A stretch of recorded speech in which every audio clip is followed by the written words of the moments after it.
வணக்கம். செய்திகள். தமிழகத்தில் மழை காரணமாக உயிரிழந்த 103 பேரின் குடும்பங்களுக்கு தலா 2 லட்சம் ரூபாய் உதவித்தொகை வழங்கப்படும் என தமிழக முதலமைச்சர் திரு மு கருணாநிதி தெரிவித்திருக்கிறார். தமிழகத்தில் மழை காரணமாக உயிரிழந்த 103 பேரின் குடும்பங்களுக்கு தலா 2 லட்சம் ரூபாய் வழங்க முதலமைச்சர் திரு மு கருணாநிதி உத்தரவிட்டிருக்கிறார். இதுகுறித்து தமிழக அரசு வெளியிட்டுள்ள செய்திக்குறிப்பில், தமிழகத்தில் நவம்பர் மாத தொடக்கம் முதல் வடகிழக்கு பருவமழை தொடர்ந்து பெய்து வருகிறது. குறிப்பாக தென் மாவட்டங்களில் ஒரு வார காலமாக கனமழை பெய்து வருகிறது. நிவாரண பணிகள் பற்றி முதலமைச்சர் இன்று 2ஆம் நாளாக ஆய்வு செய்தார்.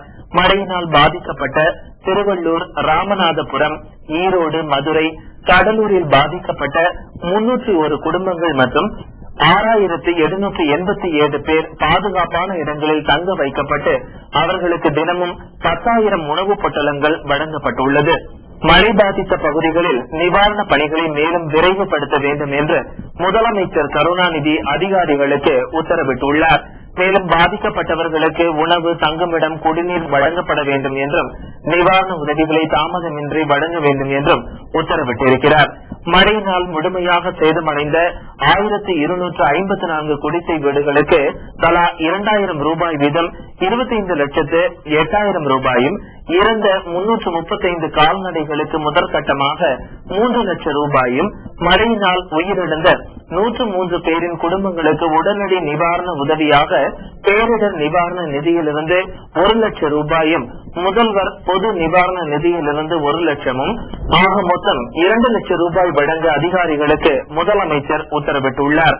மதுரை, விழுப்புரம், தர்மபுரி, தஞ்சாவூர், ஈரோடு, திருச்சி, கடலூர், நாகப்பட்டினம், திருவாரூர், அரியலூர், பெரம்பலூர், திண்டுக்கல் மாவட்டங்களில் 1,42,000 ஹெக்டேர் விளைநிலங்கள் மழை நீரில் மூழ்கி உள்ளதால் மழை நீர் வடிந்தவுடன் பயிர் சேதம் கணக்கிடப்பட்டு நிவாரண உதவிகள் உடனடியாக வழங்க நடவடிக்கை மேற்கொள்ள வேண்டும் என்றும் முதலமைச்சர் உத்தரவிட்டிருக்கிறார். கைத்தறி தொழிலை பாதுகாக்கவும் நெசவாளர்களின் வாழ்க்கை தரத்தை உயர்த்தவும் முதலமைச்சர் திரு மு கருணாநிதி அறிவுரைப்படி மத்திய அமைச்சர் தயாநிதி மாறன் செயல்படுகிறார் என துணை முதலமைச்சர் திரு மு க ஸ்டாலின் தெரிவித்திருக்கிறார்.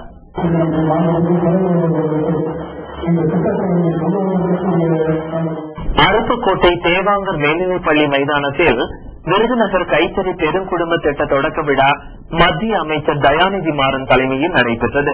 இதில் துணை முதலமைச்சர் திரு மு க ஸ்டாலின் கலந்து கொண்டு, ஜவுளி உற்பத்தியில் தமிழகம் பெரும் பங்கு வகிக்கிறது, கைத்தறி தொழிலை பாதுகாக்கவும் நெசவாளர்களின் வாழ்க்கை தரத்தை உயர்த்தவும் முதலமைச்சர் கருணாநிதியின் அறிவுரைப்படி மத்திய அமைச்சர் தயாநிதி மாறன் செயல்படுகிறார். அவரது முயற்சியில் விருதுநகர் கைத்தறி பெருங்குடும்ப திட்டத்திற்கு 87.68 கோடி ரூபாய் மதிப்பீட்டில் அடிக்கல் நாட்டப்பட்டுள்ளது. இதில் பங்களிப்பாக மத்திய அரசு 70 கோடி ரூபாய் மற்றும் தமிழக அரசு 17.68 கோடி ரூபாய் அளிக்கிறது. இதன் மூலம் 5 ஆண்டுகளில் 30,000 நெசவாளர்களின் கஷ்டங்கள் தீர்க்கப்படும் என்று தெரிவித்தார். அனைவரும் இதை கைத்தறி துறைகள் தான் அணிய வேண்டும் என்ற ஒரு நிபந்தனையை கூட அந்த யோசனையாக அந்த கூட்டத்தில் எடுத்துச் சொல்லப்பட்டு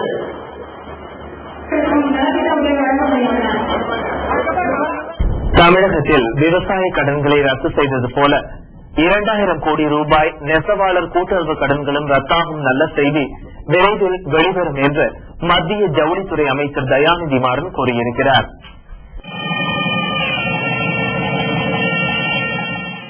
விருதுநகர் மாவட்டத்தில் கைத்தறி பெருங்குடும்ப அடிக்கல் நாட்டு விழா மற்றும் நலத்திட்ட உதவிகள் வழங்கும் விழா அருப்புக்கோட்டையில் நடைபெற்றது.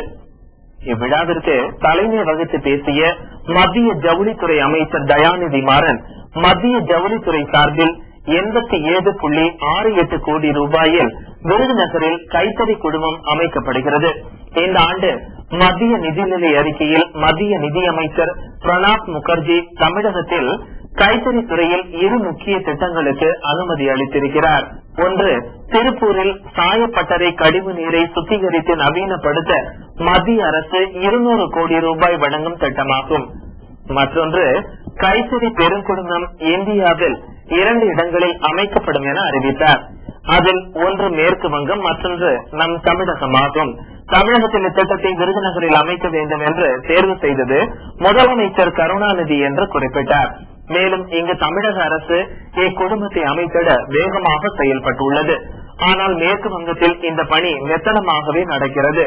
இந்த விருதுநகர் குடும்பத்தின் மூலம் அருப்புக்கோட்டை, திருவில்லிபுத்தூர், சுந்தரபாண்டியம், ராஜபாளையம், பரமக்குடி, காரைக்குடி, மதுரை, செல்லூர், நிலையூர், சங்கரன்கோவில், வீரவநல்லூர், எட்டயபுரம், கடையநல்லூர், சாயர்புரம் ஆகிய பகுதிகளில் 30,000 நெசவாளர்கள் நேரடியாகவும் 60,000 பேர் மறைமுகமாகவும் பயனடைவர்.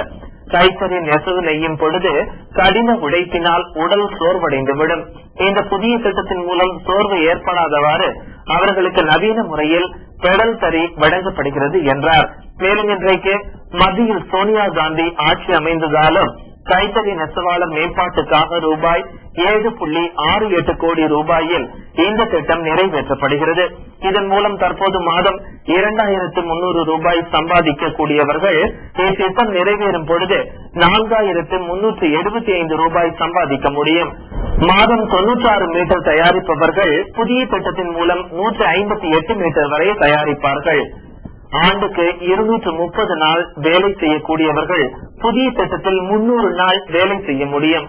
மாத வருமானம் 4,830 ரூபாயிலிருந்து 8,240 ரூபாயாக உயரும். விருதுநகர் மாவட்டத்தில் ஏற்றுமதி 2 கோடி ரூபாயிலிருந்து 40 கோடி ரூபாயாக உயரும் என்றும் தெரிவித்தார். நெசவாளர்களுக்கு நீண்ட காலமாக ஒரு கோரிக்கை உள்ளது. நெசவாளர் கூட்டுறவு சங்க கடன் 2,000 கோடி ரூபாய் இருக்கிறது. முதலமைச்சர் கருணாநிதி ஆட்சி பொறுப்பேற்றதும் விவசாயிகளின் கடனை எல்லாம் தள்ளுபடி செய்தார். அதேபோல் மத்திய அரசும் நெசவாளர் கூட்டுறவு கடன்களையும் தள்ளுபடி செய்தார். தள்ளுபடி செய்ய வேண்டும் என்ற கோரிக்கை இருக்கிறது. இது குறித்து மத்திய நிதி அமைச்சர் பிரணாப் முகர்ஜியுடன் பேசியுள்ளேன். தமிழகத்தில் விவசாய கடன்களை எல்லாம் ரத்து செய்தது போல 2,000 கோடி நெசவாளர் கூட்டுறவு கடன்களும் ரத்து செய்யப்படும் நல்ல செய்தி விரைவில் வரும் என்று கூறினார். முன்னதாக இத்திட்டத்திற்கு தமிழக துணை முதலமைச்சர் மு.க. ஸ்டாலின் அடிக்கல் நாட்டி நலத்திட்ட உதவிகளை வழங்கினார். ஆனால் உங்கள் வயது உங்கள் மன்மோகன் உங்கள் அன்னை சோனியா காந்தி அரசு பார்த்தீங்கன்னா ஒவ்வொரு கைத்தறி நெசவாளர்கள் அவர்கள் வாழ்க்கையை மேம்படுத்த சுமார் 81 ரூபாய் வைத்து இந்த பயணம் வைத்து தாமிரபரணி கூட்டு குடிநீர் திட்டத்தை துணை முதலமைச்சர் மு.க. ஸ்டாலின் அடிக்கல் நாட்டியுள்ளார். சிவகாசி தாலுகா ஆலங்குளத்தில் 700 கோடி ரூபாய் மதிப்பீட்டில் தாமிரபரணி கூட்டு குடிநீர் திட்ட அடிக்கல் நாட்டு விழா, கீழான் மறைநாடு சமத்துவபுரம் திறப்பு விழா, நலத்திட்ட உதவிகள் வழங்கும் விழா நடைபெற்றது.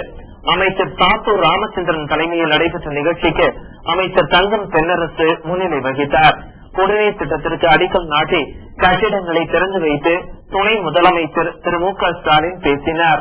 அப்போது அஇஅதிமுக ஆட்சியில் சமத்துவபுரம் திட்டத்தை தொடர்ந்து நடத்தவில்லை, வீடுகளை பராமரிக்கவும் இல்லை.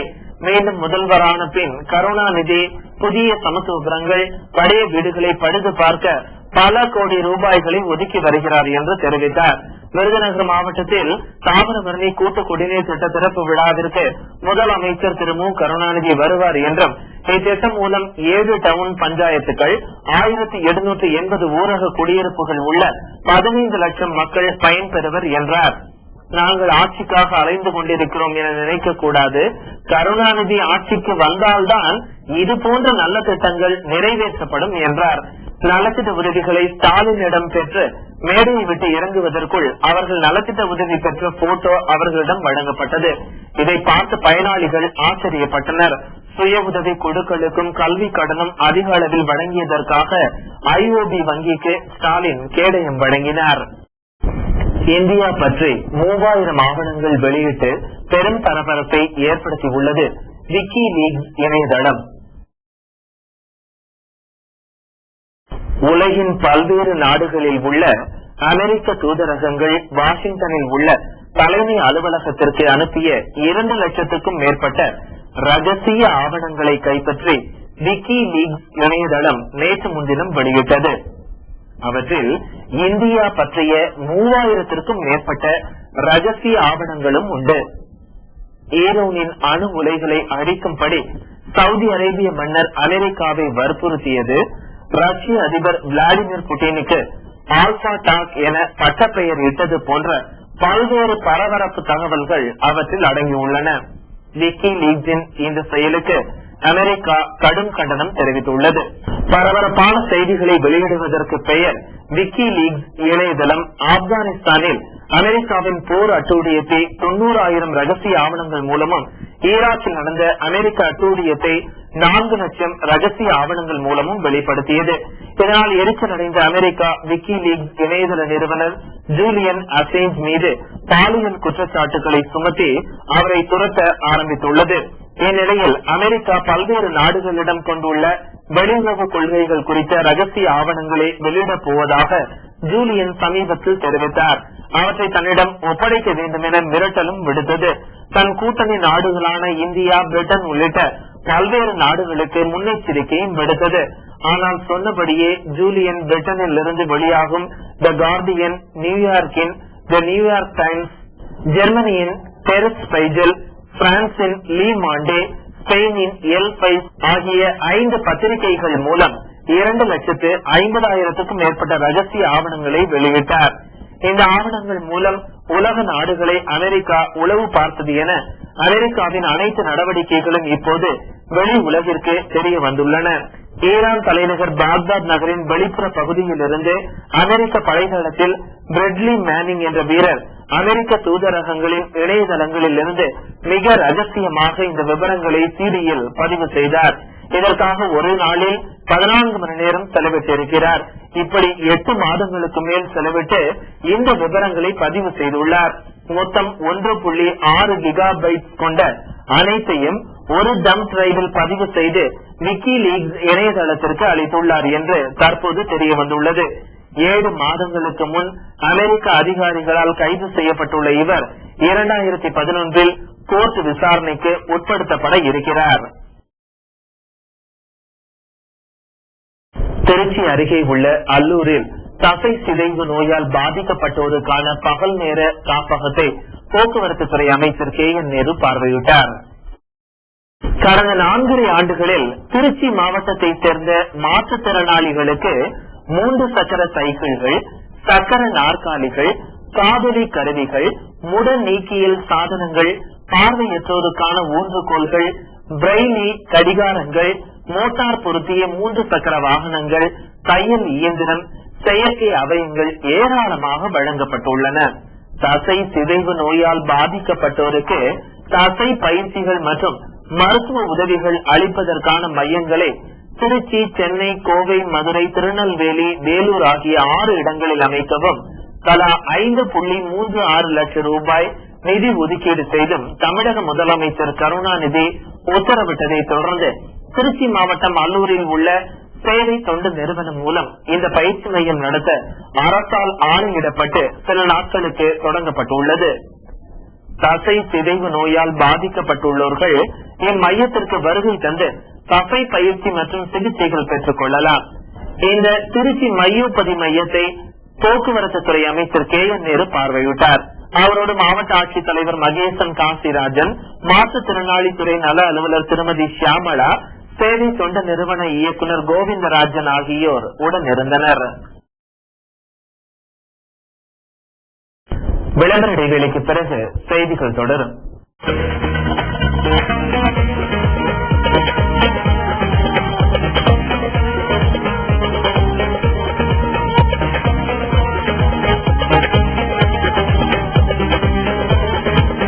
செய்திகள் தொடர்கின்றன. சென்னை பல்லாவரம் கல்குவாரி குட்டையில் கழிவு நீர் கலந்த பல ஆயிரம் கணக்கான மீன்கள் இறந்து மிதந்தன. அதனால் நோய் பரவும் அபாயம் தற்போது ஏற்பட்டுள்ளது. சென்னை பல்லாவரம் கச்சேரி மலை குட்டையில் பல ஆயிரக்கணக்கான மீன்கள் செத்து மிதக்கின்றன. இதனால் துர்நாற்றம் வீச தொடங்கியுள்ளது. மேலும் தொற்று நோய் பரவும் அபாயம் ஏற்பட்டதால் பல்லாவரம் நகராட்சிக்கு தகவல் அளிக்கப்பட்டது. பல்லாவரம் நகராட்சி நலவாழ்வு ஆய்வாளர் தலைமையில் துப்புரவு பணியாளர்கள் இறந்து கிடந்த மீன்களை 4 லாரிகள் முழுவதும் நிரப்பி அப்புறப்படுத்தினர். மேலும் அப்பகுதியில் கழிவு நீரை இந்த குட்டையில் விட்டதால் தான் நீர் மாசுபட்டதாகவும் இனிமேல் குட்டையில் கழிவு நீர் விடுபவர்கள் மீது கடும் நடவடிக்கை எடுக்கப்படும் என்றார். வந்துட்டு வந்து பார்க்கும்போது கிட்டத்தட்ட ஒரு 2 டன் மீன் திறந்திருக்கும் சொல்லி பார்த்துட்டு உடனடியாக எல்லாத்தையும் லாரி வச்சு இப்ப ரிமூவ் பண்ணிட்டு இருக்கோம். சென்னை ஆலந்தூர் உள்ளாக்கரம் பகுதியில் அனுமதியின்றி பெட்ரோல் பங்க் வணிக வளாகம் அமைக்கப்பட்டதற்கு தடை விதித்து அதிகாரிகள் சீல் வைத்தனர். சென்னை உள்ளக்கரம் பகுதியில் சொக்கலிங்கம் என்பவர் தகுந்த ஆவணங்கள் சமர்ப்பித்து அனுமதி பெறாமல் பெட்ரோல் பங்க் அமைக்கும் வேலையில் ஈடுபட்டிருந்தார்.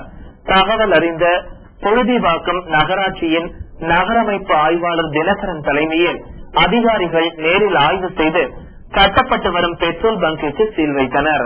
அதேபோல் ஆலந்தூர் நகராட்சி பகுதிக்கு உட்பட்ட நேருநகர் பகுதியில் குடியிருப்பு அனுமதியை வைத்து வணிக வளாகம் கட்டியதையும் நிறுத்தி பூட்டி சீல் வைத்தனர். அடிப்படையில் இந்த கட்டிடம் பெட்ரோல் பங்க் என்ற நிறுவனம் இதுவரை அனுமதி இல்லாமல் இருந்தது. அதுக்குண்டான MMDN பவர் படி நகராட்சி மூலம் நோட்டீஸ் வழங்கப்பட்டு இதுவரை அனுமதி இல்லாத காரணத்தால் இன்றைய தேதியில் தன்னுடைய லட்சியமே கபடி வீரர்களை உருவாக்குவேன் என்று தங்கப்பெண் கவிதா தெரிவித்துள்ளார். ஆசிய விளையாட்டுப் போட்டிகளில் பெண்களுக்கான கபடி விளையாட்டு முதலாக அறிமுகப்படுத்தப்பட்ட நிலையில் தங்கம் வென்றுள்ளது மகிழ்ச்சி அளிக்கிறது என்று கபடி வீராங்கனை கவிதா கூறியிருக்கிறார். ஆசிய விளையாட்டில் பெண்களுக்கான கபடி இந்த முறை அறிமுகப்படுத்தப்பட்டது. லீக் மற்றும் அரையிறுதியில் அபாரமாக செயல்பட்ட இந்தியா தாய்லாந்து அணிகள் பைனலுக்கு முன்னேறின. கடந்த 26ஆம் தேதி நடந்த விறுவிறுப்பான பைனலில் முழு திறமையை வெளிப்படுத்தியது இந்திய வீராங்கனைகள் 28-12 என்ற கணக்கில் வெற்றி பெற்று முதல் தங்கம் வென்றனர். இதன் மூலம் ஆசிய விளையாட்டு பெண்கள் கபடி போட்டியில் முதல் தங்கம் வென்ற பெருமையை இந்திய வீராங்கனைகள் பெற்றுள்ளனர். வெற்றி பெற்ற பெண்கள் கபடி அணியில் இடம்பெற்ற தமிழகத்தை சேர்ந்த வீராங்கனை கவிதா டெல்லியில் இருந்து இன்று சென்னை வந்தார். அவருக்கு சென்னை விமான நிலையத்தில் தமிழ்நாடு கபடி குழுமம் சார்பிலும் விளையாட்டு ரசிகர்கள் சார்பிலும் மலர் சென்று கொடுத்து சிறப்பான வரவேற்பு அளிக்கப்பட்டது. ஆசிய விளையாட்டுப் போட்டியில் தங்கம் பெற்றது குறித்து கபடி வீராங்கனை கவிதா ஆசிய விளையாட்டு முதலாக அறிமுகப்படுத்தப்பட்ட நிலையில் இந்திய அணி தங்கம் வென்றுள்ளது மகிழ்ச்சி அளிக்கிறது. இதற்காக தமிழ்நாடு கபடி குழுவிற்கு எனது நன்றியை தெரிவித்துக் கொள்கிறேன் என்றார். மேலும் என்னை போல் ஏராளமான கபடி வீராங்கனைகளை உருவாக்க வேண்டும் என்பதுதான் எனது லட்சியம் என்றும் குறிப்பிட்டார். கோல்டு மெடல் வாங்கி வந்தது இதை விட பெருமையா இன்னும் பெருமையை தேடி தரணும் எனக்கு. காவிரி டெல்டா மாவட்டங்களில் 5 நாட்களுக்கு பின் நேற்று மழை ஓய்ந்து வெயிலடித்தது. 3062 லட்சம் ஏக்கர் நெற்பயிர்கள் நீரில் மூழ்கியுள்ளது. 6 வாய்க்கால்களில் அதிக அளவு தண்ணீர் செல்வதால் திருவாரூர் மாவட்டம் மற்றும் மயிலாடுதுறை சூழ்ந்த தண்ணீர் வெளியேற முடியாத சூழல் ஏற்பட்டுள்ளது. இதனால் பயிர்கள் அழியும் நிலை ஏற்பட்டுள்ளது. தஞ்சை மாவட்டத்தில் தென்பெரம்பூர் கோணங்கடுகலாற்றில் நேற்று முன்தினம் உடைப்பு ஏற்பட்டதில் அப்பகுதியில் உள்ள வயல்களில் நீர் சூழ்ந்தது. அதேபோல் வெட்டாறு நிரம்பி வடிந்ததால் அருகே பாடாயில் பயிரிடப்பட்ட வயல்களிலும் தண்ணீர் சூழ்ந்துள்ளது. இதனால் வரகூர், அந்தலி, கடம்பன்குடி, 50 மேல் நகரம், நடுக்காதிரி, குடிமாத்தூர், வெள்ளாம்பெரம்பூர், மேல திருப்புந்துருத்தி, கீழ திருப்புந்துருத்தி, திருவளாம்பொழில் உள்ளிட்ட பகுதிகளில் 8000 ஏக்கர் விளை நிலங்களில் பயிர்களுக்கு பாதிப்பு ஏற்பட்டுள்ளது. ரேஷன் அரிசி பருப்பு மூட்டைகள் பதுக்கிய 2 காவல்துறையினரால் கைது செய்யப்பட்டுள்ளனர். ராமநாதபுரம் மாவட்டம் கீழக்கரை அருகே தனியார் அரிசி ஆலையில் பதுக்கி வைக்கப்பட்ட 132 ரேஷன் அரிசி மூட்டைகள் கைப்பற்றிய போலீசார் மதுரையை சேர்ந்த 2 கைது செய்துள்ளனர். கீழக்கரை அருகே களரியை சேர்ந்த கருப்பையா தனது அரிசி ஆலையை கடந்த 10 நாட்களுக்கு முன் மதுரை ஜெய்ஹின்புரத்தை சேர்ந்த செல்வம் என்பவருக்கு வாடகைக்கு கொடுத்தார். இங்கு அரிசியை மாவாக்கி வெளியூர் அனுப்பி வந்தனர். இதற்காக மூட்டை மூட்டையாக ரேஷன் அரிசி கொண்டு வரப்பட்டது. இதுபோல் நேற்றும் வேனில் கொண்டு வரப்பட்ட ரேஷன் அரிசி மூட்டைகள் இறக்கப்பட்டன.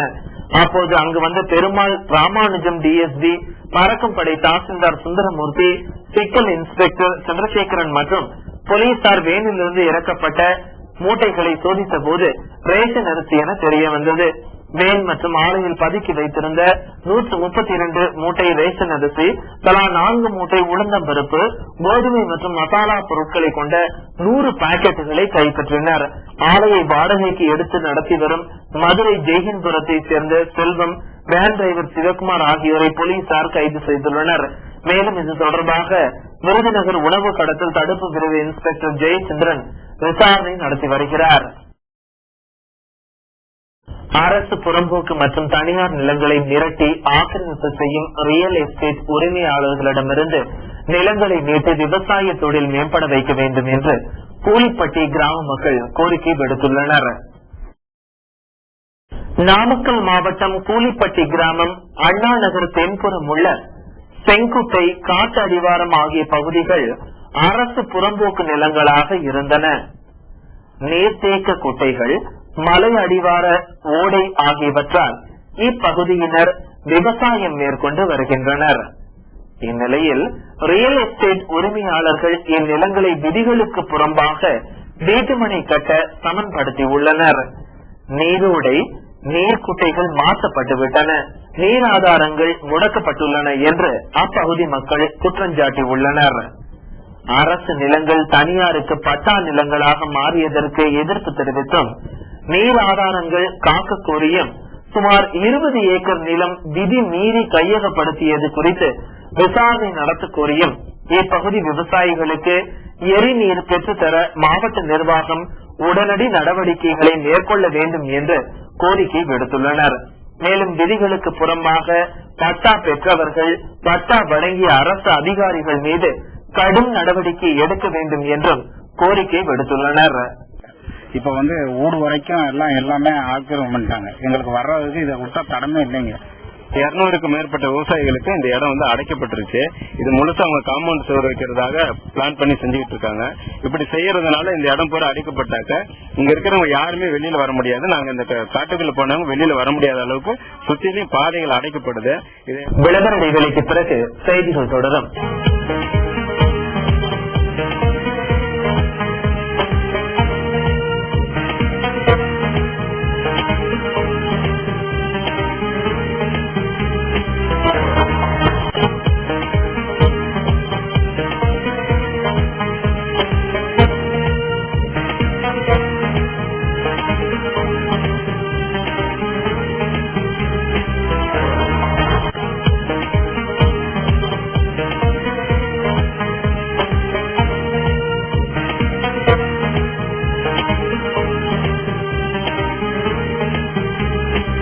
செய்திகள் தொடர்கின்றன.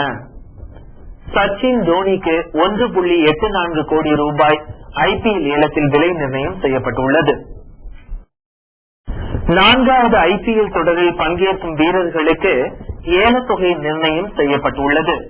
சச்சின், தோனி, சேவாக் போன்றவர்களுக்கு 1.84 கோடி ரூபாய் அடிப்படை விலையாக நிர்ணயித்துள்ளனர்.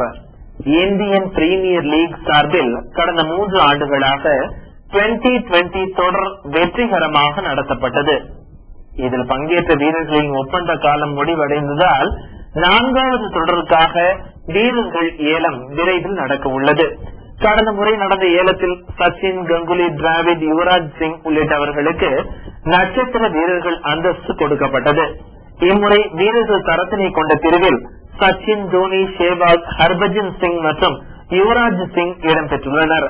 இந்த வீரர்களுக்கு அடிப்படை விலையாக 1.84 கோடி ரூபாய் நிர்ணயித்துள்ளனர். இதில் சச்சின் மற்றும் தோனியை அந்தந்த அணிகள் தக்க வைத்துக் கொள்ள முடிவு செய்துள்ளனர். 2வது பிரிவில் இடம்பெற்றுள்ள வீரர்களுக்கு 1.3 கோடி ரூபாய் அடிப்படை விலை. இதில் 2020 ஸ்பெஷலிஸ்ட் யூசுப் பதான், அனுபவ் சுரேஷ் ரெய்னா, வேகப்பந்து வீச்சாளர் ஜாகிர் கான் இடம்பெற்றுள்ளனர். 4 நாள் கொழும்பில் சுற்றுப்பயணம் மேற்கொள்ளும் பாகிஸ்தான் அதிபர் ஜர்தாரி பல்வேறு முக்கிய ஒப்பந்தங்களில் கையெழுத்திட்டுள்ளார். 4 நாள் கொழும்பில் சுற்றுப்பயணம் மேற்கொள்ளும் பாகிஸ்தான் அதிபர் ஜர்தாரி இலங்கை நாடாளுமன்றத்தை சுற்றி பார்த்தார். அவரை சபாநாயகர் சமல் ராஜபக்சே வரவேற்றார். இலங்கை எம்பிக்களை ஜர்தாரி சந்தித்தார். சிறிது நேரம் பேசினார். பின்னர் இலங்கை அதிபர் ராஜபக்சேவை சந்தித்த ஆசிப் அலி ஜர்தாரி இரு நாடுகளுக்கிடையே பல்வேறு வர்த்தக ஒப்பந்தங்கள் குறித்து ஆலோசித்து அவற்றில் கையெழுத்திட்டார். இனி இன்றைய ஆபரண தங்கம் மற்றும் வெள்ளியின் விலை நிலவரத்தை பார்க்கலாம். 22 கேரட் தங்கம் ஒன்றின் விலை 1908 ரூபாய். நேற்றைய விலையை விட இன்று கிராமிற்கு 10 ரூபாய் அதிகரித்துள்ளது. 1 பவுன் தங்கம் 15,264 ரூபாய்க்கு விற்கப்படுகிறது. வெள்ளியின் விலை கிராம் ஒன்றிற்கு 45 ரூபாயாக உள்ளது. இனி இன்றைய பங்குச்சந்தை நிலவரம். இந்திய பங்குச்சந்தை இன்று உயர்வை சந்தித்தது. மும்பை பங்குச்சந்தையான சென்செக்ஸ் 116.15 புள்ளிகள் உயர்ந்து 19,521.25 புள்ளிகளில் நிறைவடைந்தது. தேசிய பங்குச்சந்தையான நிப்டி 32.70 புள்ளிகள் உயர்ந்து 5,862.70 புள்ளிகளாக முடிவடைந்தது. இத்துடன் இன்றைய 3 செய்திகள் நிறைவடைந்தது. மீண்டும் 3 செய்திகள் நாளை இரவு 8:30 மணிக்கு. வணக்கம்.